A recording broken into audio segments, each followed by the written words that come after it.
All right. I think we're live. I'm going to kick everybody's microphone on there because I apparently have no idea what I'm doing with this new thing, even though we've practiced this once before. It just all went to hell in a handbasket today. I guess kind of like CrowdStrike was feeling a little bit this morning, probably just like that. Anyway, welcome to your Friday, guys. As you have very well can see, we have switched platforms and maybe switching back. But we switched to Restream, and it's just user error. I'm a twit. I can't figure out how to apparently do it properly on Restream. And anyway, welcome to the show, guys. Tom, Liam, appreciate you guys hanging out through some of the chaos. Well, thanks, Kevin. Thanks for having us again. It's fun. We'll get there. We'll get there in the end. Yeah. So it's funny. Some people were able to see us live in pre-show, which my staff's working on it right now. They have no idea how this was even happening, which is funny. I'm popping up the chat right now to do that. Let me bring in the side chat there so we can see everybody. So there we go. Yeah, because see, we can actually put live streaming chat on the screen now, and all sorts of fun stuff with Restream. So it makes it interesting for sure. But yeah, I guess Momo, who was on there, could see us in pre-show, even though I hadn't pushed the live button. So it's still a mystery as to what was going on. Excellent. So, hey, some of the things in the news this morning, I'm just going to have you guys hang out on the screen while we talk about it. Just because I can't figure out how to turn you guys off on the screen right now without looking like a complete twit. But CrowdStrike obviously had a pretty large outage this morning early. So it was probably, what was it, around 5 something our time. So what time was it for you guys? Like around 9-10 a.m. roughly? Yeah, it was quite early on. Yeah. Were you guys affected at all? Luckily not. No, I think, well, what really, we went to a pub earlier and there was no way of paying for the beer, which is a problem. So you just write down that we will go back and pay them at some point. Yeah, thank you, CrowdStrike. Free beer. Yeah. And then lunch, we couldn't pay for lunch. We had to have cash, and no one carries cash. But apart from that, we got away quite lightly. So, yeah, apart from, I think the airlines over here, banks, obviously all got affected. Very strange for one incident to have such a massive impact. Quite scary. But, yeah, indeed, it's a little insane. That's for sure. So Megan says, so that's free beer, right? Yeah. Tom's honest. We are. Yeah, ex-cop, better not pay my door bill. Right. Sorry, Tom, you said you're getting some feedback. I'm not sure why. Yeah, there's a slight audio feedback. Don't know if everyone else is experiencing it. But no, I don't hear it. Do you hear it, Liam, at all? Or does anyone in the audience hear it? I'm half deaf, so it's not going to help me. I think someone sat there a little bit, so yeah. Yeah, if anyone in chat notices any feedback, please let us know. We're testing this new platform. I only bought it for a month, so it may be a short subscription to make sure everything works well on it. It might be just feedback from your speakers, Tom. I think Liam and I are both wearing earbuds in, so that could be it. The old system had a lot of noise cancellation built into it. So Megan says she hears it. Mo doesn't hear it. Okay. Well, anyway, there we have it. It's split right down the middle. Who knows what's really going on? What have you just done, Kevin? It seems like he's just fixed it. So I didn't touch anything. I just sat here and looked like myself. So that's all it takes, I guess. I'm happy with that. I gotta laugh at a Liam on that one. I'm easy to please. Yeah, no, I haven't touched anything. I was literally like going, I have no idea what's happening, but that's it. I can't switch the chat back and off. Oh, Megan says it's better now. I have no idea why. Maybe people are just drinking like we are. The more they drink, the more they just don't get the feedback. You won't notice. So why does it even matter at this point? Right? Oh wait, what's this? Oh, good morning. Very early morning. Wow, yeah. someone's trying to get into our stream here. So I'm wondering with that link, either I sent you, maybe that link got out wrong that I sent to you guys to join. Or I don't know, but people are actually in the green room trying to get in. I could see them trying to come in. It's just like crowdsourcing. Just get them all in. We'll have a nice big conversation. I know. Let's just. I can fit 10 people on stage. Just bring everyone in, and we can go that route. I don't know who this person is. It's Dandor TR. I'm sorry. You're gonna have to join via YouTube. I gotta remove you. There we go. It's gone. So this is a great, awesome first episode. I love it. We'll figure this stuff all out. Anyway, Tom, I have a question for you. How is it from someone in your country can be so tan? Blow up. Yeah.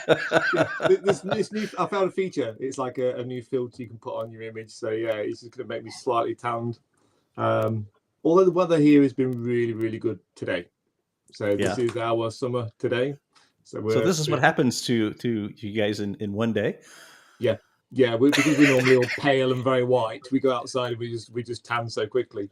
So yeah, this is 30 minutes. Yeah, no need for a sunbed, no need for fake tan. Yeah, this is magic. Yeah. I see Liam hasn't been outside yet today, so we're fine. He's a developer. They don't go outside. They live in basements. Pretty much. That's true. Oh, excellent. Excellent indeed.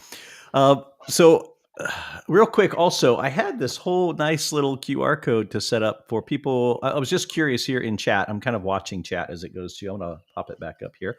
I do know how to do that. That's one button that I can. It's really hard to mess up here.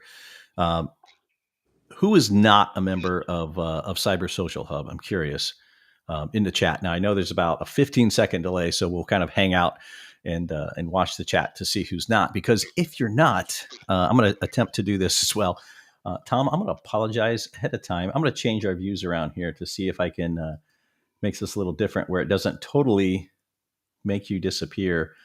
Nope, not that one. Not that one. This is Joy. Oh, no, that's going to get rid of both of you. Anyway, I'm just going to push it up here on the screen. Oh, there. It's not totally cutting you off. There you go. You're surfing right above it. So yeah. You like? Yeah. Good. There you go. Yeah, and if you guys actually scan that, whether you're already a member or not, you can scan that, and I think a little thing across the top appears that every time it gets scanned. So you don't have to rejoin. You can just actually scan it, and it shows me who scans it. It's kind of a neat little platform. We're going to have a little fun with this, I think, today. Trying to figure out all of these crazy things. I'll leave it up there for another few seconds or so.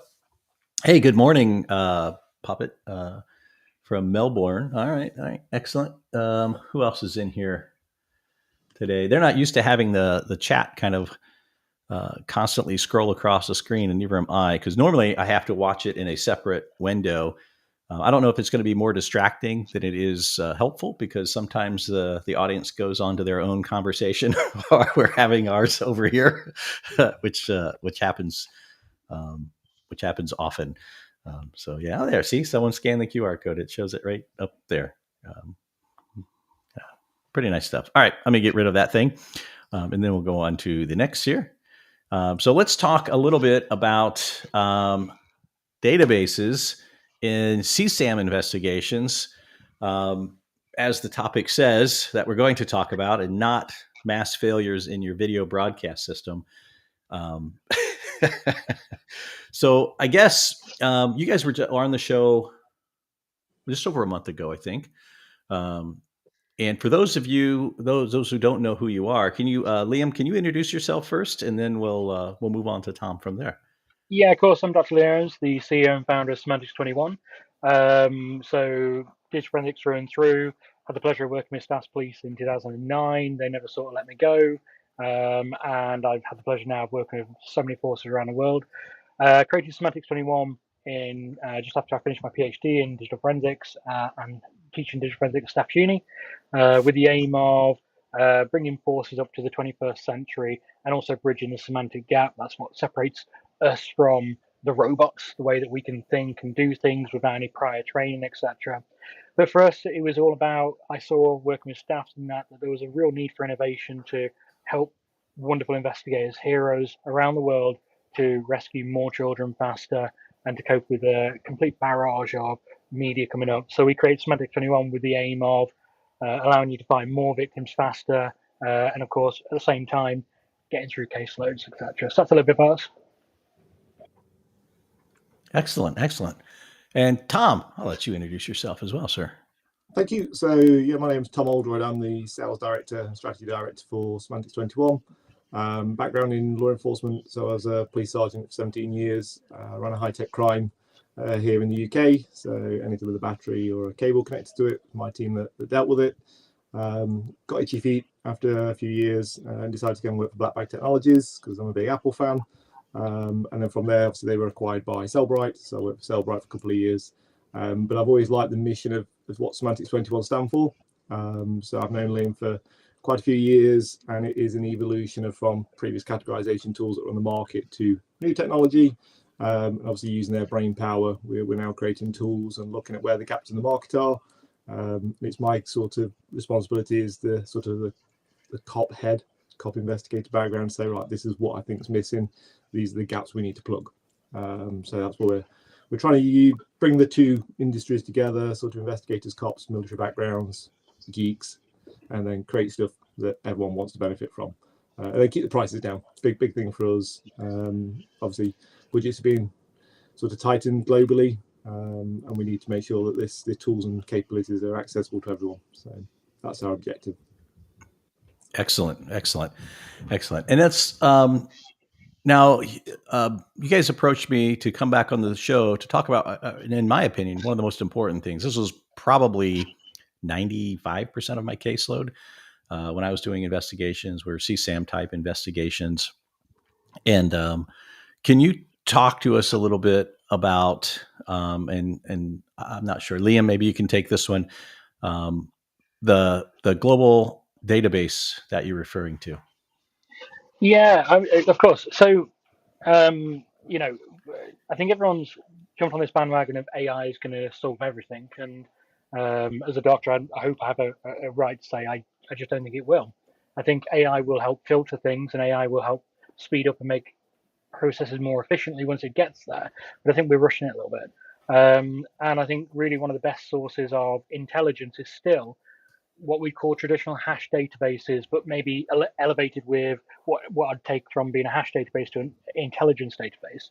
So we've seen some great examples in, if we go past the last 10 years of hash databases where we collate MD5 hashes or some kind of unique identifier, whether it's MD5 or SHA-1 or protodNAs, etc. But there's loads of complexities around that in terms of the usefulness of just having just a hash. Also, the collation of the hashes, the conflicts resolutions. Do you just override someone else's hashes? How do you manage the inaccuracies of it? How do you grow it? How do you really get the most from that data? Because just a simple hash isn't enough. And there's been great things in historically in forensics, and really, we were approached a few years ago by a couple of governments, a huge amount of police forces that were frustrated with the lack of anything other than simple hash databases, and which had those problems that I just talked about. And they asked us to create what would be the first global international database, a database that should learn from. I love the phrase to stand on the shoulders of giants, to learn from all the fantastic things that people have done before. So we're not knocking over hash databases, but to say, right, what did they do well? What did they do badly? And how do we make something that's better? And that's where the S21 Global Alliance database was born. The aim of the Global Alliance database is to create a truly, boundless international database that's an intelligence database, not a hash database, where forces can join for free. And the only thing we ask is that they commit back. Now, we're not asking for images and videos, we're asking for hash intelligence. And when I say hash, it could be hashes. They might want to provide, for instance, other information like a flag or something that's relevant to help another investigator find that victim faster. So It could be a victim in another side of the world, but they can say, hey, we have this in our case. If you want to reach out to me, or something like that. It's a truly intelligent system. But again, we had to deal with a number of things, and I realize I'm speaking a lot. We had to deal with a number of challenges there. So, if we look at, first of all, we talk about accuracy and inaccuracies. How do we create something that can, as it grows, actually self-cleanse itself? So that's where the whole, the geeks here in the basements and everything else, as Tom would always refer to, that's where we put our heads together. We looked at what's out there and we said, how do we make a first self-cleansing intelligent database system? So we cracked that. Then how do we counteract, or how do we work with the fact that every country has their own grading scale? So we've got people across the world. I can see in the chats and that here. We've got absolutely, you're around the world. Australia joined us to the call. Again, thanks for joining. Every one of us has our own. So our team had to work out, how do we make a system that can account for every individual country's categorization? And then I guess last but not least, and this was one, so there's many other bits, but we also then had to look at the security. We had to look at the data protection. The UK has one of the best data protections in the world. So how do we make sure we don't just meet the criteria, but we exceed the criteria of what is secure, what is protected, what is private? And we've managed to do that. But I think one thing that shocked us, and again, I'll hand over to Tom or anything, but if we look at the biggest databases in the world, and there are some great ones, I won't name them, but they are great. And I'm saying I'm a massive supporter. This works with them. It's not a replacement. It is a collaborative database where we work together. Together is better. I think that's absolutely key for us. The biggest databases now around the world are somewhere about 80 to 120 million hashes. And that's huge. That's fantastic. We didn't expect to be sitting here less than 2 years in with just over 2.5 billion records. That's just unbelievable. So we've engineered brand new technology that can take 2.5 billion records, allow any force to connect to it in less than 1 second without pre-processing, and then able to compare their case at millions of files per minute. So, yeah, that's where really it stands out. But I think the big thing is the more people that join, the better. But also, I think that's really key to our own start before we start talking. This isn't a replacement. More is better. Work with everyone. We're not here to replace. We're not here to criticize. More is better. And I think that's what I really want to start this conversation with by saying. So that's the S1 Global Alliance database. Yeah, that's pretty amazing. You guys have done a lot of work on this. So I put that QR code up there, and I can bring it back up. I fear right now it will cover Tom if I did it right now at the moment. As you can see, I'm again. It's going to be taking me a little bit to get used to this new software because I'm used to being able to preset scenes before I actually switch it. Here, as soon as I touch it, man, it's jumping all around. I'm like, I got to slow down. People are going to get like what they call that, tennis neck from doing the tennis matches back and forth as I move you guys around the screen too much. I'll pop it back up here real quick. Apologies in advance, Tom. You can kind of just peek peek over. Hold on, there's got to be a solution to this. There it is. Yeah. So that doesn't do a whole heck of. Well, there we go. There we can kind of see all of us there with that popped up there. So yeah, if you guys just scan the QR code, you'll be able to learn more about the database pieces like that. So Liam, I have another question for you specifically because Master Chief is over your shoulder there, and I'm gonna ruin his day even more so. Paramount Plus announced today that they're not continuing the Halo series. I'm a little upset about this, and I know you are too. Yeah. that's his results. You're gonna have to watch the proper program. Yeah. Can we get a minute's silence or something? I don't know. Yeah. What was the reason? Why have they actually said they pulled it? Have they declared what? I think the technical term is they ballsed it up so much on season 1 that season 2, although it was standout, I think just left a bad taste. So I'm gutted because they set it up well. But they Can you are here, Kevin. Because it upset me this morning. I hear they are trying to now sell it to someone else. I mean, I will definitely inquire, but they're going to try and sell it to someone. I've got the helmet. I'm halfway here. Yeah, that's right. I could do great as Master Chief. I mean, okay, few extra pounds, but Got AI. well, that's it. I mean, look at the Mandalorian. Yeah, they had him for what, 3 episodes of his helmet off, and now it's not even him. So, yeah, and I was gutted to hear that's gone. Yeah, it was a little sad. Megan tells me let me pop chat back up while we're having this discussion here. And Megan tells me that where is my chat? Yeah, Christopher Well, Nolan might be buying. it's kind of cut off on the bottom down there. Oh no, it's up top. It's backwards. Holy moly! From what you guys can see it on your screen, along the right-hand column on the video screen, it's like top to bottom, and then the other one's bottom to top. You see that? See, this is a great idea. Halo produced by S21. I mean, There you go. I will throw my hat or my helmet in the ring for Master Chief, definitely. If not, if anyone knows it, the little Covenant grunts, I'm quite good at that as well.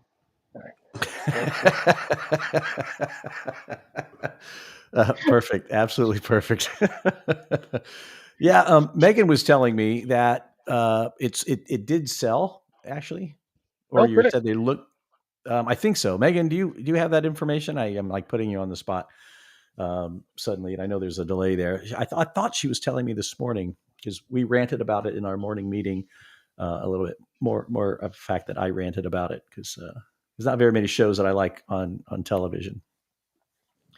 And Yeah, now so my Star Megan Wars. does say in the chat, she says that the thing that Christopher Nolan's looking to acquire Halo rights. That could be a good call. Oh, yeah. J.J. Abrams. He did marvelous with the new Star Trek. Yeah, J.J. Yes. Abrams would be something special. Yeah, that would be pretty phenomenal. They're already familiar with the Paramount brand, so yeah, absolutely. Oh, it's not near finalized. Oh, that's too bad. So hopefully, we'll get that all sorted at some point.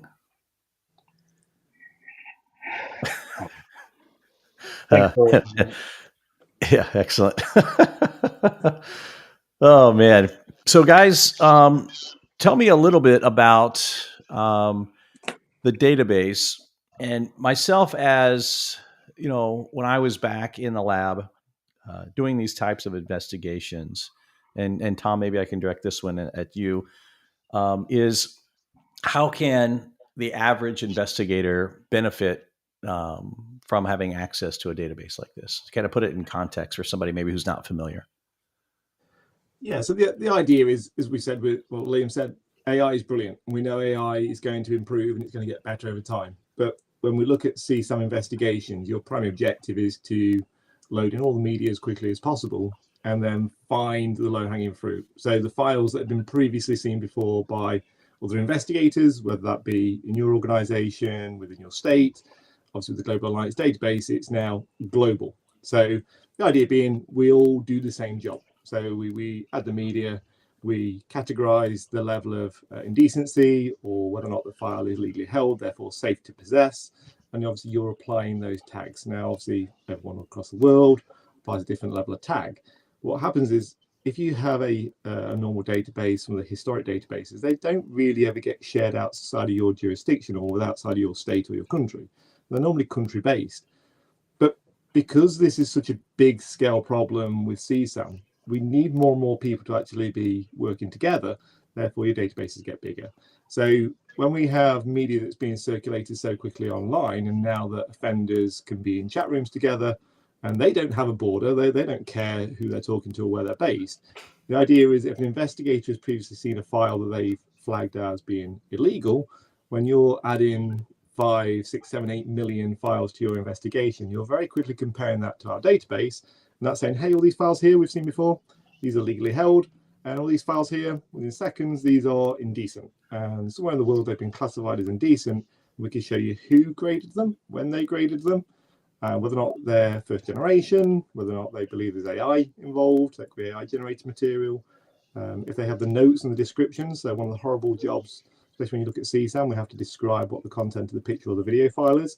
If that person's prepared to share those notes and it's optional, then they again go into the database. So not only can we now flag and say, here's all your CSAM, and that's now a really good starting point to say, somewhere on the drive or the phone, this is where we found the CSAM image. Chances are we're going to find the rest of the images in the same location, but it means that we can actually tie together that these groups may be sharing together, and it may open up new lines of inquiry. So it's a really, really clever way of pretty much instantly, within a few seconds, of finding previously seen CSAM material that somebody somewhere in the world has flagged. And that's the sort of the benefit that the sex offences market benefits from for investigators, that we can benefit from. So we can reduce that stress of having to look through the millions of files. Now, when we kind of had these ideas and we said, look, we want to go global, it got the attention of other agencies, because they were saying, look, we were involved in some projects, some reviews of previous terrorism attacks, so some big ones across the UK and America. Missed opportunities were that domestic police agencies and other counter-terrorism departments had been flagging and seeing material that was suspicious and they believed was hostile reconnaissance. Now, they kept it within their departments and never really shared it with anyone. Now, it's a bit of a flaw in that system. The chances are the people that are going to find those files again are going to be domestic frontline investigators, that they need to know, hey, you've just come across something that could be hostile reconnaissance, photographs of a plane taking off, or of a stadium, and someone's taking lots of pictures of police officers and military establishments. So when you flag material that's now also potentially counter-terrorism, or you believe is suspicious, that can now be securely also shared within that database, that if somebody, a border force agent, downloads a phone or a computer, they can compare to the database and it would flag to say, hey, this agency over here, somewhere else in the world, they believe those pictures are suspicious. And your spider sensors should then be going to say, okay, well, why did you find it suspicious? Let's reach out to them very quickly. And you could come across a terrorism cell. So there was a missed opportunity from probably one of the world's biggest terrorism attacks, that the UK had hostile reconnaissance material. We were aware of it. We knew it was suspicious. Sadly, another agency abroad also saw the same material. They didn't realise the two agencies were dealing with a terrorism cell, and they never put two and two together. And it's because there was never a system that was a truly global, secure mechanism of sharing that intelligence. And that, again, is why the Global Alliance Database, it is the most secure intelligence system for media review. It's had to have lots of checks and balances. So it's sort of very early days for us. This is still really what we would call stage one of the phase out, the rollout. But it's an amazing product. So not only for sex offences to help you identify material quickly and get rid of everything that's legally held, but also anything else that can be flagged through counterterrorism networks, that we can flag and identify material of interest. So yeah, it crosses lots of borders. Yeah, no, that's excellent. And as an investigator, say I come across some images, or I want the system to check for images, how can you kind of walk me through how that works? How do we submit? How do we get responses back? Do we have to? I guess just walk me through how that functions. So day one, to gain access, currently you will have to use S21 software. So we would recommend that you'll use either our triage tool or our categorization solution. Oh, we're going to get the up.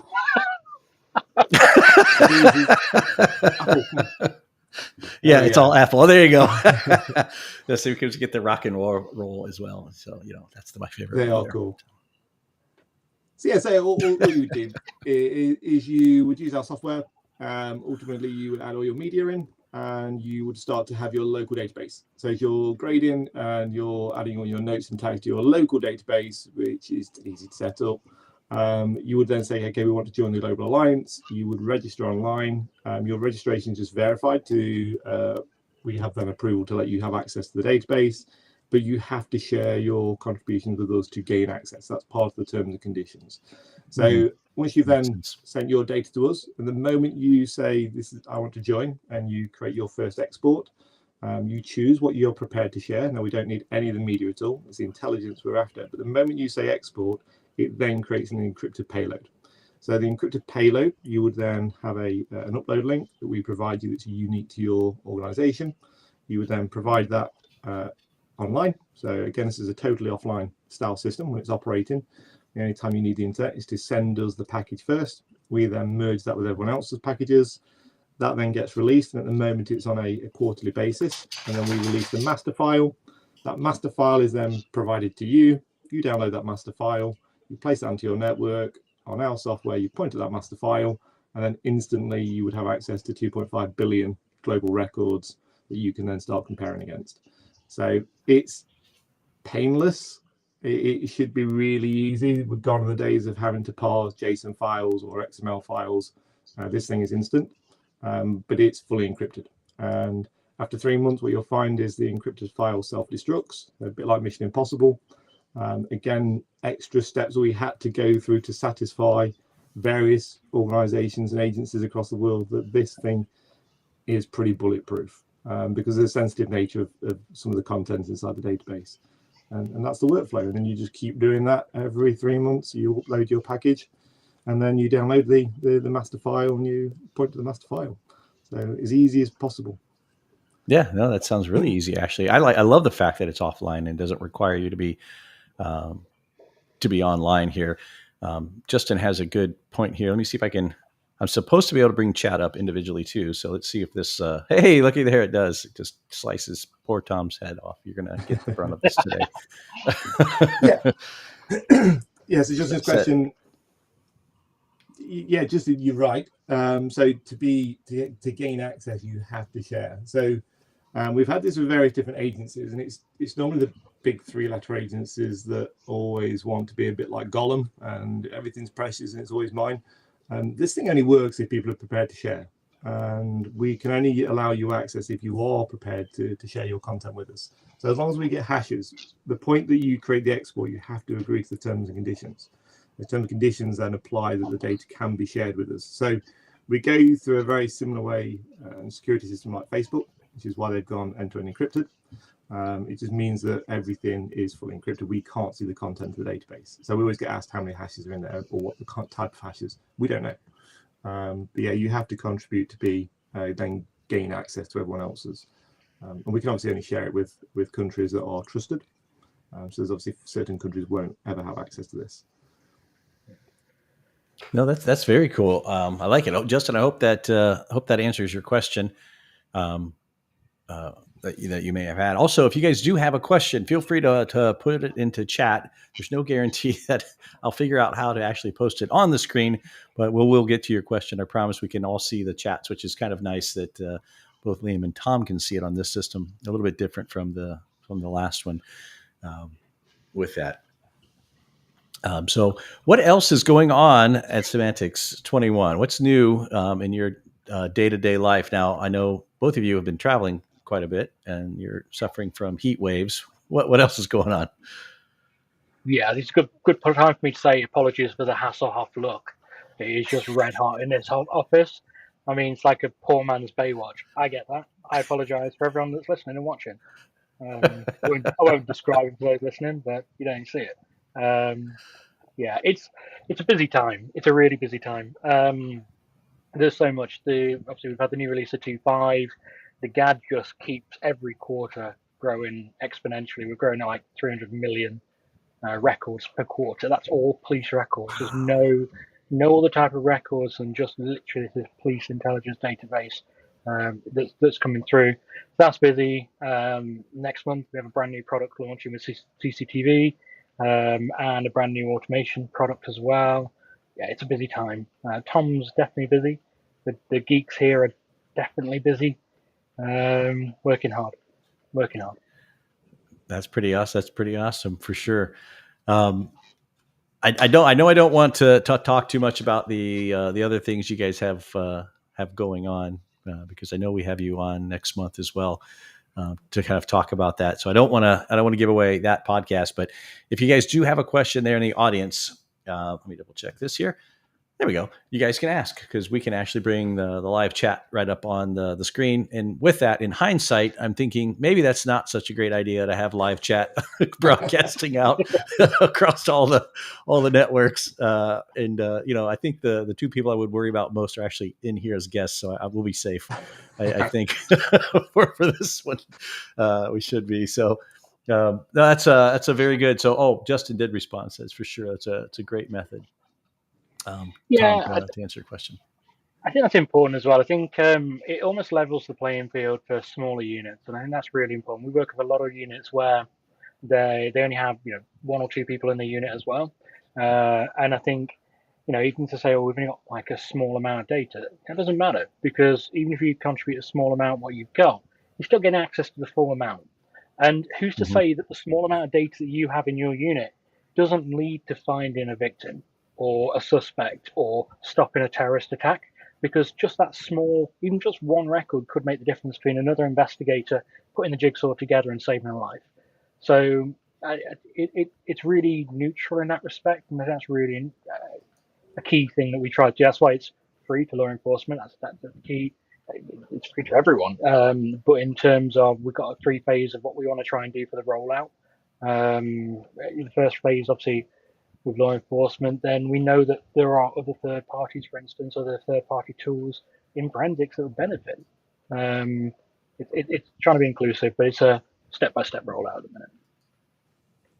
I think that's key to say. I think when we kind of designed this idea, and obviously other people started using it, and law enforcement started to use it, rightfully so, they were questioning, saying, "Hold on, is this a bit of a cash cow for you guys? We're doing all the work and all the grading. Are you guys benefiting from selling this? Is this just you profiteering?" Definitely not. The whole thing is 100% free for law enforcement.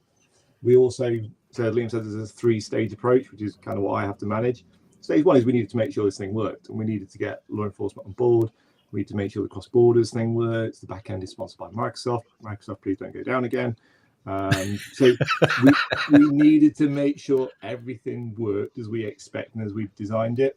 There was learning. We realized that some humans are stupid. And yeah, we make mistakes. And definitely when you're dealing with media and high levels of media, people can grade wrong. So we realized very quickly we can't just rely on one grade. So we now have 6-eye verification. So you could say, I only want to see results where 6 independent organizations have actually said the same grading level. So if they say it's legally held, 6 agencies have to say it's legally held before I actually see the results in the database. So we've cleaned that up. We've made that far better. In the UK, ours used to be 3-eye verified. We've now dropped it down to 2 for the national database to grow the numbers. We've gone 6, so it's just variable. You can change it yourself. We then realized that when humans make errors, we have AI in our product. So why can't we get the AI to actually just check? So although the database is always going to be the quickest way, AI, just go and check the results, because if the database says, yeah, it's legally held, the AI will actually still be checking and saying, hey, guess what? I think you've made a mistake.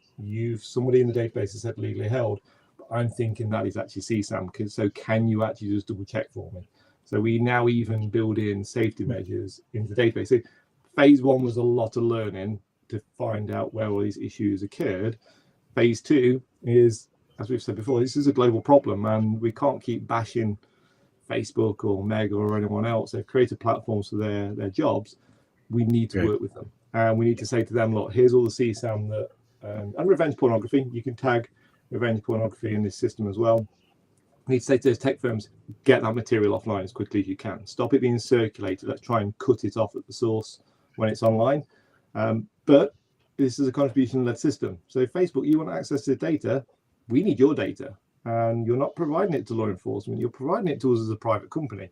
So we don't have to go through MLAT and all the other processes law enforcement would, because we have the right to share the intelligence as organizations with each other for the protection of their systems, but also that then benefits law enforcement. So we're now opening up that dialogue between, which is phase 2 of the big tech companies. We've got about 70 that we're currently in talks with to gain their data back into this system. So eventually we're hoping you'll be able to say, here's all these files in my investigation, and we'll be able to tell you which platform it's been seen on and when it was seen on their platform. So quite, again, a huge step forward in what we've previously had. And then finally, the third stage is this is not our data. We're the controllers of it, and we don't want it to be limited to our tools. So people would say our closest competitor is Griffine. We will offer magnet access to this database. We will offer it to all of them. We're already talks with Belkasoft and Xtero, who are doing some early testing for us. And we're going to say, look, this is compatible with all tools going forward. It has to be. Again, just a sign of this is not us profiteering. They will not, Magnet and Cellbrite will not be expected to pay for it. It's entirely up to them if they want to connect to it. We can't force them. But it means you could theoretically download a phone with Cellbrite with PA. It could compare to the database and flag anything that's illegal or legally held within their product. So even if they're not using our tools, it would still work through the database. So again, we want to make sure that we can get this thing to grow as quickly as possible. Yeah, I love the model that you guys kind of laid out. It makes sense, and I think there's no reason really for everyone not to kind of join in and play together, especially just sharing data, giving free access. Man, it's just going to make the world a much better place, and identification so much faster. Holy cow! You guys can build data sets large and quick. Yeah, and I think we put a comment on LinkedIn that seems to have got quite a lot of interest.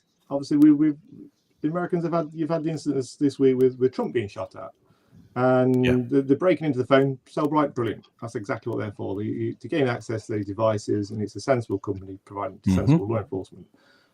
But it's the data now that's on that device for us is interesting because we're going to look at his browser history. You're going to look at the contacts and everything else. But what about the media? What media is on that device that potentially has been seen across the world that may be suspicious, that could be on somebody else's device, that somebody in Australia may be conducting an investigation into some terrorism cell or some extremist cell, and it's the same media on their devices that they've found suspicious. It could be on the suspect's phone there.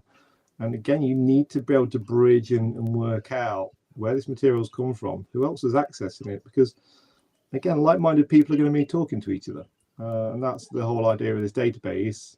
Although yes, the idea of it coming from sex offences was really its birthplace, the fact is that this can be border force, drugs offences, terrorism offences. So it really is an immense amount of data that, like you say, everyone really should be getting on board, and don't just think that it is just an S121 product. It isn't. We've got to make it compatible with everything. Yeah, no, that's actually really important because everyone, all the different platforms do stuff so different from the next, and I would think connectivity would be a massive challenge. How are you working that with each of the providers out there? Are they building their own basically APIs back in and out of the system to talk to yours? Is that how that's going to work? Yeah, so in terms of tech firms, the only real cost is to work with them and to either help them build in the API connections, because even if we look at someone like Meta, they have so many different platforms because they own so many different parts of the industry now. It isn't just one big platform for Meta. Everything's different. So we need to customize the way in which anyone can talk into the database. So that takes engineering work on our behalf, which they technically subsidize. So they don't pay for the data. There is a cost involved for us to engineer into the API system what it is they actually require, and that's really it. So there is no sort of standard because tech firms don't have standards like we all would like them to have. They're all Right. using different platforms, and but we're getting there. And that's like, say, they do their own engineer, and then obviously then that's what it takes the engineer away from us. There's no cost. And I think that the important bit there, and I think I always try and explain when I'm talking with law enforcement, that doesn't give tech firms access to all the law enforcement data. I think that's really, really key here.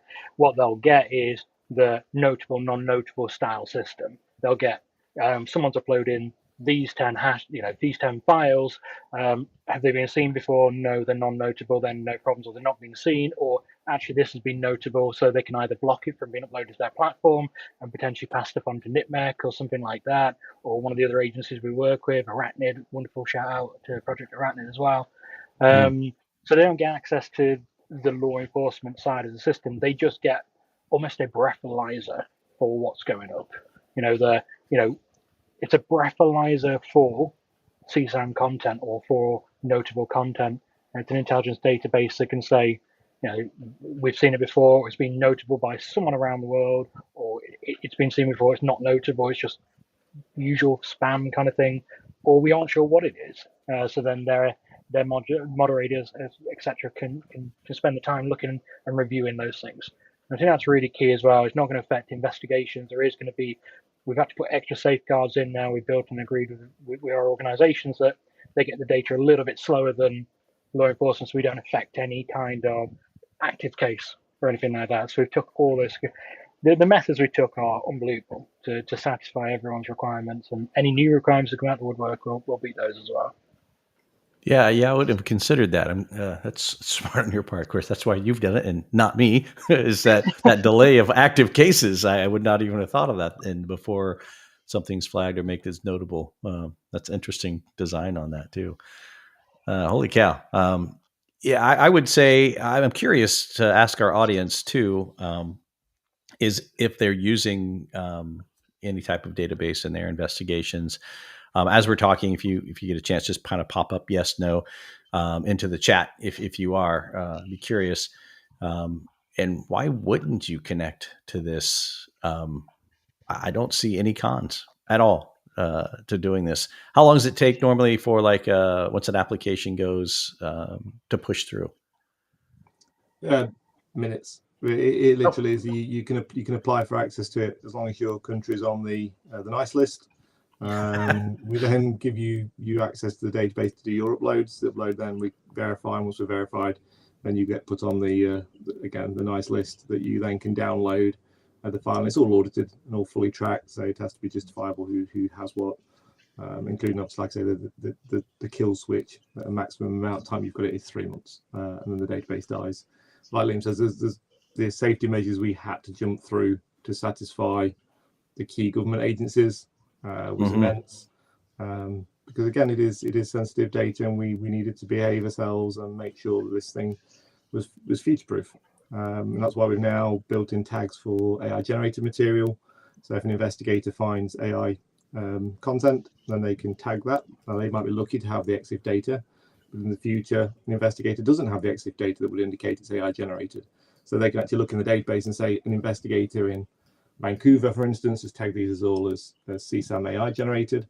An investigator in Germany may not have that EXIF data, therefore they benefit from the database. And again, the takedown notices we've included revenge pornography, because we know the number of suicides that are related to revenge pornography are quite high. So even if normally it's the male that's been the idiot and circulated the picture of his girlfriend, if they're over a certain age group, the AIs won't detect it. So the social media companies won't take that content offline because it doesn't hit indecent levels of being a child. But if a report is made to law enforcement, say it is revenge pornography, the right thing is that those photographs and videos are taken offline as quickly as possible. And we could just say to law enforcement, just tag them. That's what we need to do, just tag them as revenge pornography. As they go through the wash of the database, we then let the tech firms know they take it offline as soon as they can. So again, we want to try and make sure the internet's cleansed as quickly as possible. Yeah, no kidding. And so I guess, I'm curious. I have a lot of questions here, and I know when I prep to kind of show the back end of the tool at all. But I take it there's the standard classifications of images. If you could give some examples of what some of those are.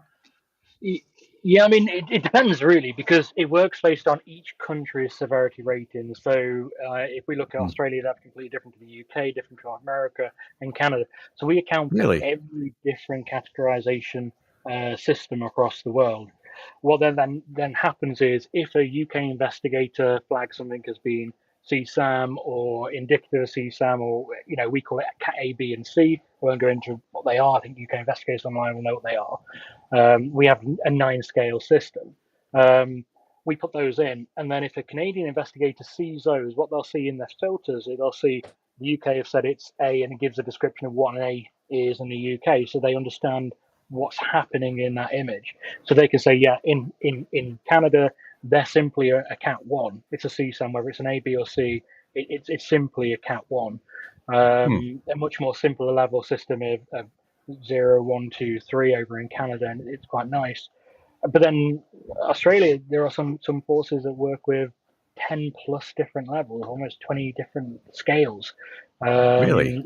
Yeah, so the system actually takes into account their own categorization scale and then represents that to the user that finds it. It's clever in that respect. It really is clever. I think that again, for me, I'm hugely passionate about vid. That's why I started the company. That's why we keep pushing as a company. We're all passionate about finding victims, not always about saving money. For us, it's about finding the kids. It's about finding the victims and rescuing the victims. It's a win-win. Management can say we can get more cases through quicker, and many of our forces represent or passing back between 50 and 70%, I believe, is the new one, of pre-categorization or a faster case through. That means we can double plus, the amount of cases through a force, which I think is tremendous. Again, it's still the heroes at the end of the keyboard doing the work. I've got to pass that back. We're just literally a tool. We call that many times, but we are literally just the tool that helps them. It's still the heroes at the end doing it. But for investigators as well, it means that time can be invested in more victim ID and finding more victims. So under the increased amount of pressure they're under to get cases through, they can say, right, we've got more cases done, but I've still been able to invest more in spending that extra bit of time that's meant the difference between finding a victim. And for me, that's everything the database about. And that's why people say it's free, and we still struggle with this. How is it free? Because we've absorbed the cost. We've took the cost on. It's been expensive to the company, but I don't regret a penny of it. And if it was twice, triple the price, we'd still be doing it. It's right to do. It's about saving kids. It's about saving victims. It's about stopping the next terrorist attack. That's pretty amazing. That's pretty amazing. And that's the fact that you're giving that away. I'd be curious to have you guys back on and talk a little bit after phase 2. Hopefully the social networks will cooperate. And maybe if we all put a little bit of peer pressure on them and get everybody to push out onto their own social networks to, hey, do this, like sign this petition or whatever. I don't know what we could possibly do to convince them to do that. But yeah, it's definitely a phenomenal tool to help investigators out, and really ultimately, as you had mentioned, and the reason for your company is just identify and save more victims from some of this stuff that's out there. I will never ever understand it. I never understand that mindset of that particular type of person, and I don't ever want to. I just think they're sick. Try not to swear to get myself banned off of YouTube, but they're sick. So kudos to you guys for doing what you're doing and keeping up the fight. Really appreciate it. Thank you. We appreciate it. I think we've got to push that back. It's the people who are doing the job. It's really important. We were out with a great team earlier on today. We won't name them, but another fantastic team here in the UK. It's the people who are there doing the job. We've got to give it back to them. We're just there to help them. We're there to support them. That's everything we're going to keep doing, and we'll always keep doing. Yeah, no, excellent. So Momo says, number one, Momo, how you ever got backstage, I have no idea. Yes, Momo's the one that had exclusive access to us in the green room. I don't know how that Momo did it, but kudos to the categorization, Momo says. So Thank you. I can't tell if Momo's anyway. Momo, I was going to say he, she, but I just can't. It's a cat. Momo's a cat. So there we go. There's a trained cat on the keyboard. So just how easy the software is. Brilliant. Yeah. So again, I appreciate you guys coming on the show as always, because I know it's late there. What time is it there? It's at least 8 o'clock. 8? 8 Oh my goodness. On a Friday night. So I've seen Liam's. I've seen Liam's. Tom. All right, excellent. So I'm banned from beer because holiday season's coming up. So my wife says lose a bit of weight. So I'm now allowed rum and coke. So. Oh, that's fine. That's healthy, fine. Apparently. Sure, we can call anything that's healthy. See, I just choose to drink from a plain one. My expensive Captain America glass, the rings fell out of it. This came right from Disney. The colored red and white rings just fell off one day. I was like, oh, that's excellent. But it still holds my drinks very well. So again, guys, thanks very much. I'm going to open it up to any other questions? Oh, Momo says, hang on, see, I'm going to go back to this. Momo says he didn't see us, or they didn't see us. Then how are you talking to us? That's so strange to me. I guess you were just using the chat to talk. I don't know. That was awesome. It was so weird. Anyway, oh wait. So DFIR Dan has one here. It says never heard of the database. Thank you. Oh, there we go. Someone's requested access. This could be an extremely helpful resource. I believe personally it's going to be huge. Going to be huge for sure. Yeah, but I mean, if you are using it, we hate to ask for anything, but if you can just let people know, because there are other forces that, like I say, we don't spend stupid amounts on marketing. We love opportunities like speaking to yourselves and the team. It's just letting people know by word of mouth. We put all the money back into developing the tool and to be able to create innovations like the GAD.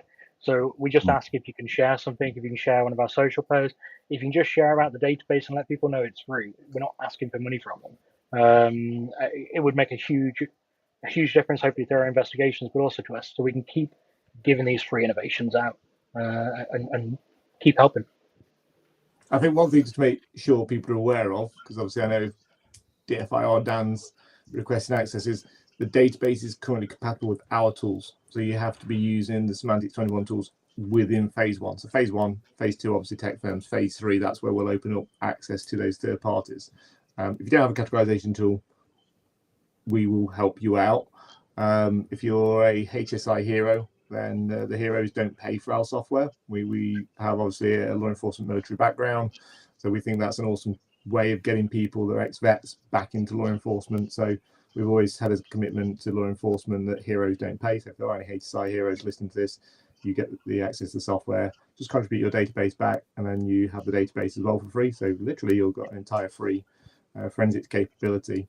But if you're not currently a customer for Semantic 21 and you are using another tool, you will probably find you'll save money by utilizing Laser IX, which is our victim ID and categorization tool, and then it obviously is 100% compatible with the database from day one.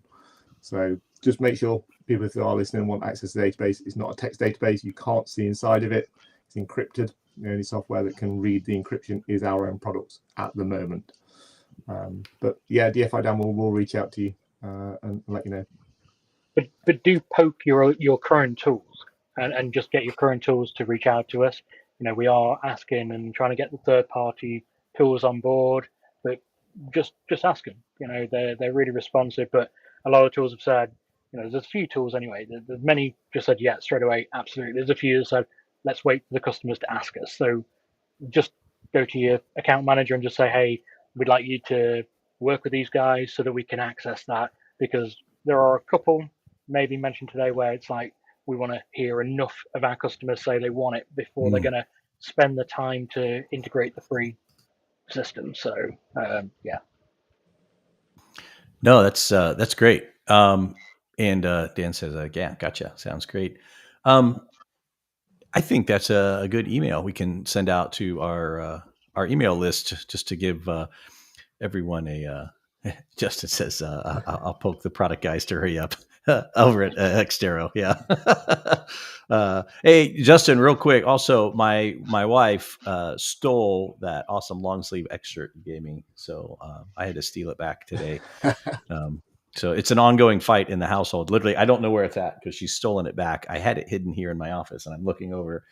It's not there anymore. So she's stolen it back. So I may have to steal another shirt from you from that.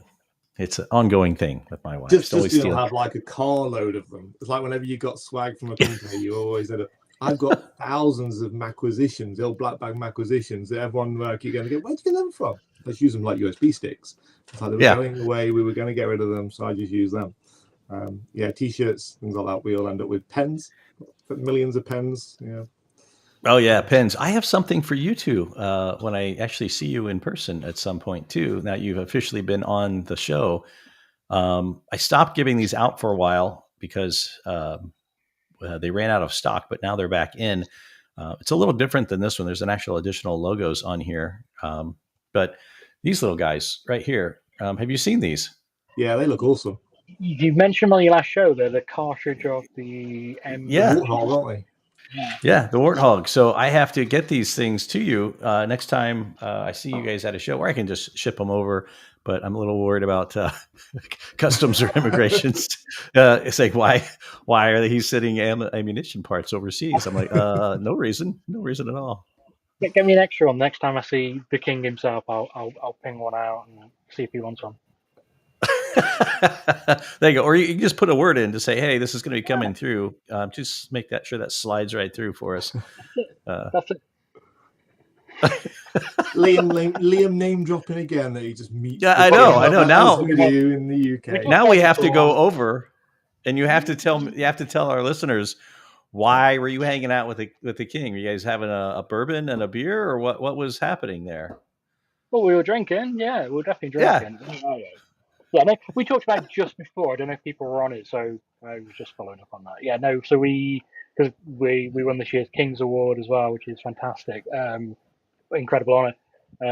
I had the pleasure of going and meeting His Royal Highness himself last week, having a drink with him, a chat about the amazing work that we work with phenomenal investigators across the world and how amazing investigators are doing what they do. I think we both agreed the work the investigators are doing for child protection, for counter-terrorism, and to keep us safe is incredible. So I did, I name dropped to King Charles himself to say, it's not just us, it's the incredible people we work with. So, and he said himself how incredible people are. So, pass that so back on to everyone. he met me, right? When I knew what he meant exactly now. So Yeah. He mentioned the previous podcast. He said, say hi to Kevin.